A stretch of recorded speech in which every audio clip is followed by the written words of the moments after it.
Beneath the calm, turquoise surface of the Red Sea lies a silence so deep that it swallows sound itself.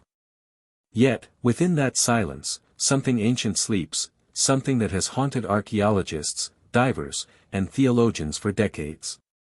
Imagine an army that once thundered across desert sands, chariots gleaming, soldiers shouting, dust and sunlight swirling into divine chaos. Then imagine that same army swallowed whole by the sea, frozen in its moment of downfall, preserved beneath layers of coral and time. For centuries, this was myth. The Book of Exodus described it, poets imagined it, believers defended it, and skeptics dismissed it. But then came a discovery, scattered remnants glinting from the seafloor, that reignited one of humanity's oldest and most extraordinary debates. Could the Red Sea truly hide the lost army of Pharaoh? It began quietly, a routine underwater exploration at the edge of the Gulf of Aqaba, one of the most dramatic underwater landscapes on Earth. The divers expected coral, maybe a few shipwreck fragments. What they didn't expect were perfectly circular shapes emerging from the gloom, covered in coral yet unmistakably artificial. At first, no one wanted to say it aloud. The resemblance was too uncanny: spoked wheels, metal hubs, geometric symmetry where nature rarely treads. "It looks like a chariot wheel," one diver whispered through his radio, unsure if his words made him sound mad. More dives followed. More wheels. More shapes, axles, beams, something that looked like a shield, and in one haunting scene, what appeared to be a horse's skeleton locked mid-stride, forever galloping into eternity. The deeper they went, the clearer it became: this was no random debris field. It was a graveyard, an entire battlefield sealed beneath the waves. The Gulf of Aqaba is a deceptive place. It stretches deep between the Sinai Peninsula and Saudi Arabia, a corridor of water framed by mountains and mystery. Its floor drops sharply in most places, thousands of feet, but at one point, something unusual happens. A submerged land bridge, a shallow ridge about half a mile wide, connects both sides of the gulf like a buried scar. Its slopes are gentle enough for crossing, and its elevation makes it one of the few natural spots where a mass of people, or an army, could feasibly traverse the sea. Satellite scans later confirmed this ridge. Its topography matched ancient writings that described a way through the sea. The seabed's strange geography became a bridge between faith and science, the physical possibility of the impossible. Divers soon noticed that coral behaved strangely in this part of the sea. Normally, coral grows in abstract, flower-like forms, but here, many colonies grew in unnaturally regular patterns, circular, rectangular, or wheel-like. When scanned, these coral forms revealed dense metallic cores inside. One formation stood out, a circular shape, almost 4 feet across, perfectly symmetrical, shimmering faintly beneath its coral shell. The diver brushed it gently, and a dull golden glint appeared through the silt. It was a wheel, and not just any wheel. Its size, symmetry, and alloy composition matched Egyptian chariot wheels used during the 18th dynasty, the same period traditionally associated with the biblical Pharaoh. Fragments of bone were later found near the wheel, human and equine remains, calcified and brittle but identifiable. Radiocarbon tests placed them at roughly 3,000 years old. If accurate, it placed them squarely within the timeframe of the Exodus story. Among those drawn to these findings was Ron Wyatt, a soft-spoken nurse-turned-amateur archaeologist whose passion for biblical history bordered on obsession. Wyatt believed that truth left physical traces, that miracles, if real, must have evidence written into the world itself. In the late 1970s, Wyatt financed dives into the Gulf of Aqaba at his own expense, returning again and again to map the area. His grainy underwater photographs revealed shapes the world had never seen: chariot wheels, bones, fragments of ancient metal. His claims were explosive. If true, they could rewrite not only history but the foundation of religious skepticism itself.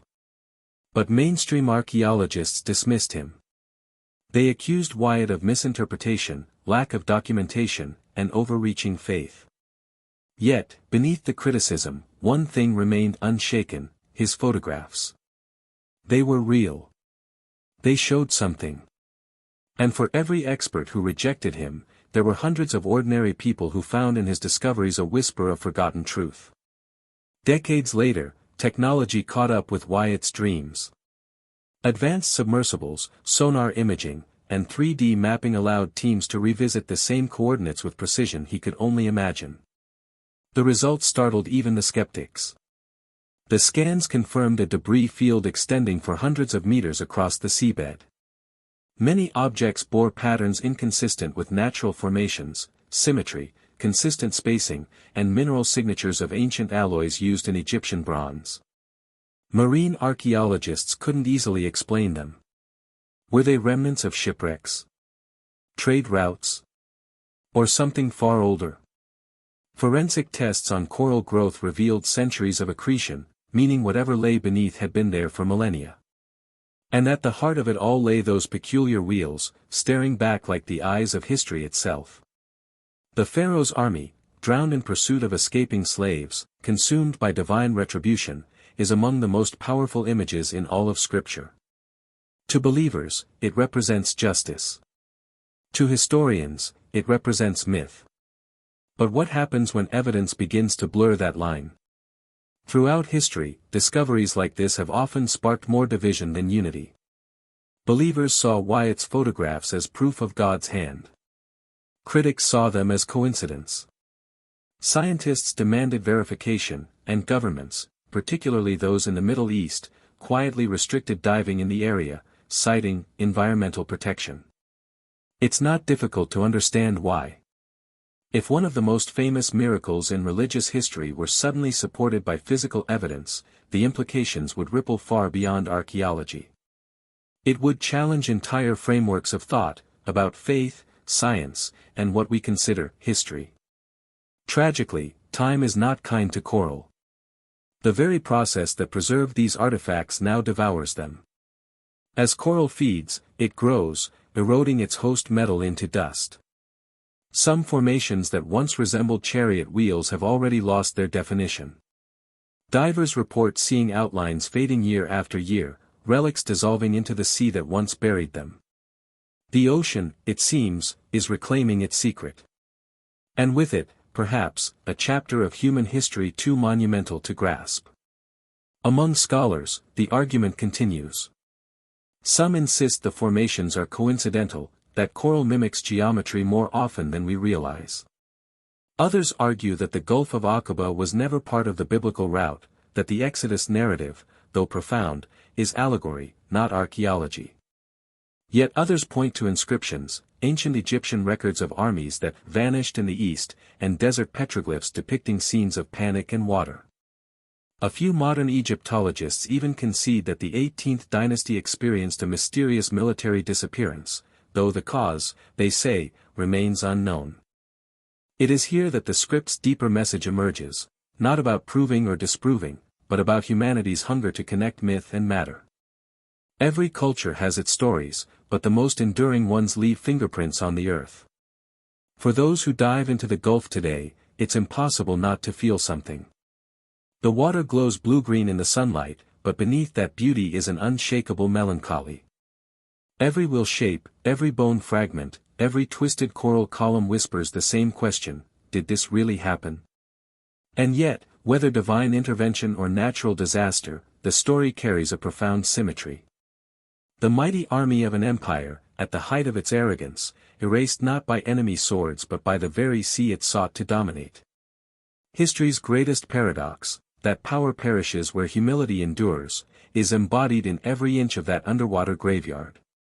Recent expeditions, using deep-water drones and AI-assisted scanning, have mapped sections of the seabed with astonishing resolution.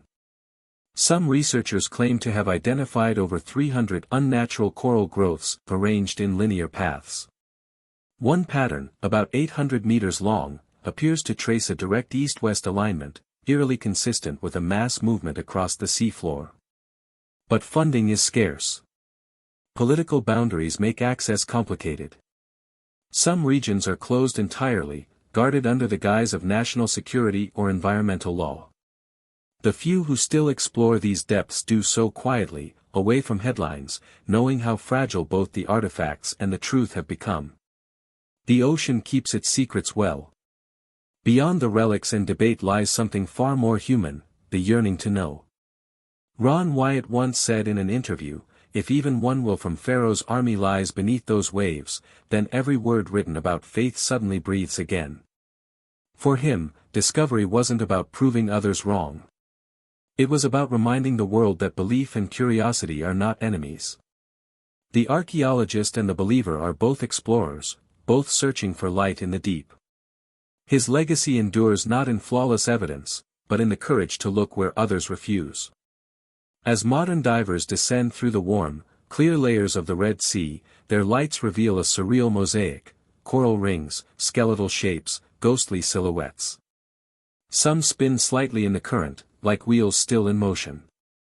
The deeper they go, the more silent it becomes.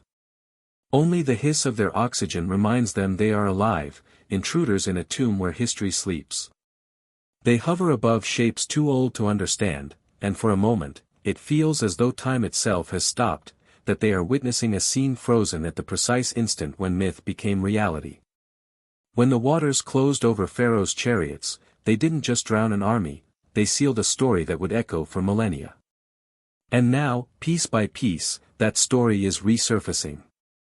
If these relics are indeed the remnants of that lost army, then the Red Sea holds not just evidence, but a message. That even empires fall, that arrogance is fleeting, and that truth, though buried, is never truly lost. The sea is a keeper of memories, a scribe of secrets. It writes slowly, in coral and salt, preserving only what the world is ready to remember. And perhaps that is why this discovery feels less like an ending and more like a beginning, a call to keep searching, to keep questioning, and to never underestimate the echoes of the past. Because somewhere beneath the waves, under coral tombs and shifting sands, the chariots of Pharaoh still wait, not just as relics of conquest and tragedy, but as reminders of humanity's eternal quest to understand the divine woven through our history. The mystery remains, the evidence fades, but the story endures forever.